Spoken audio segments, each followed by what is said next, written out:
عليكم. اليوم ان شاء الله غادي نديروا واحد المقارنه ما بين جزيئات لا دي ان وجزيئات لايغين. بالنسبه لا ناتور شيميك او الطبيعه الكيميائيه بجوج بهم من الحوامض، هذا ستاناسيد هذا ستاناسيد.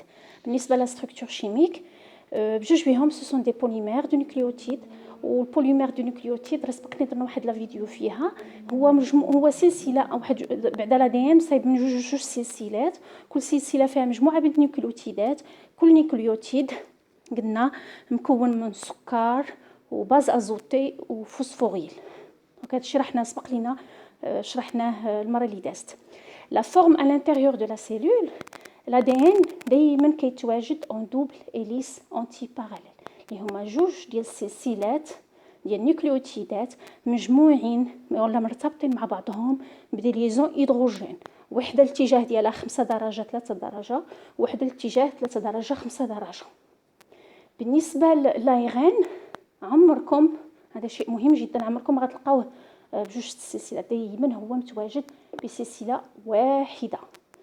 بالنسبه للوكاليزاسيون او لا مكان التواجد ديالو، لاسيد ديزوكسيريبونيكلييك اللي هو لا دي ان، مكان الاستقرار ديالو او لا فين مستقر هو داخل النواه، دائما داخل النواه ما تيهاجرش نهائيا.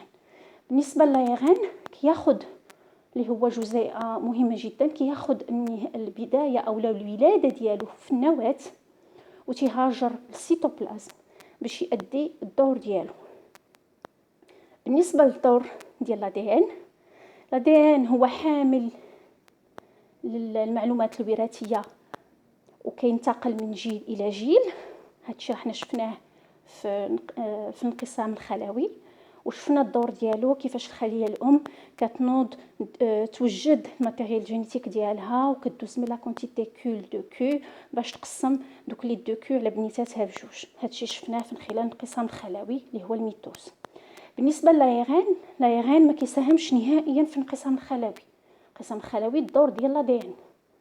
بالنسبه لايغين كيكون هو دائما واحد المرسول اللي كيهز ديك المعلومات المتواجده في لا دي ان. دونك سي جوست ان بورتور دو ميساج متواجد في لا دي ان، ولا دي ان هو محبوس في النواه. دونك هاد لايغين كيجي غير كيهز ديك الرساله المشفره المتواجده في لا دي ان وتيخرجها للسيتوبلازم باش تتادي الدور ديالها اللي هي لا سينتيز دي بروتيين.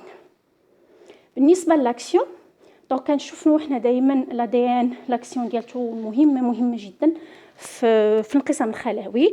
وشفنا الخليه قلنا كيفاش كدوز من لا كونتيتي كو كروماتين كونتيتي دو كو اللي هي الدوبليكاسيون، سورتو في لا فاز اس دو الانترفاز اللي كتسبق الانقسام الخلوي اللي هو الميتوز. وشفنا كيفاش كندوزو راه ليفوليسيون حنا شفناها وعند الخليه النباتيه والخليه الحيوانيه.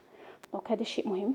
بالنسبه للايغين عمره ما تيلعب دور في الانقسام الخلوي. لايغين عنده دور في لا سينتيز دي بروتيين. عندنا لا دي ان تيكون حبيس في وسط النويو، دونك كيجي لايغين ميساجي كيتكون ابارتير دو لا دي ان وكيهز الشفره المتواجده في لا دي ان وتيخرجها للسيتوبلازم باش كيساعد في انتاج البروتينات.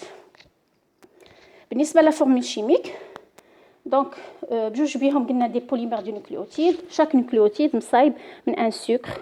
في حاله لا دي ان كاين لاسيد ديزوكسيريبوز، لو سكر اللي هو بلوتو لو سكر اللي هو لو ديزوكسيريبوز، سي ان سكر 5 اتوم دو كربون بلس اون باز ازوتي. راه هضرنا على لي باز ازوتي بيوريك بيريميديك، وهنا درت لكم تيمين روج باسكو تيمين هي ليدونتيفيون ديال لا دي ان. كل مره يعطيوكم واحد الشفره فيها سلسله من لي باز ازوتي فيها مثلا تيمين، تعرفوها اوتوماتيكمون سي لا دي ان بلس ان غروبمون فوسفوريل بطبيعه الحال كيربط نيكليوتيد سويفا. بالنسبه لايغين كيختلف السكر. هنا عندنا ان ريبوز حتى هو واحد السكر مصاوب من 5 ديال اتوم دو كربون. عاوتاني لا دوزيام ديفيرونس سي كو لا باز ازوتي متواجده، كاينه لادينين كاينه السيتوزين والغوانين، مي تيمين ما كتكونش عندنا تيمين في لايغين، كتبدل لينا بلوراسيل. دونك هذه نقطه مهمه جدا. اوجه الاختلاف في الماده الكيميائيه هنا عندنا لو ديزوكسي ريبوز من جهه وعندنا التيمين.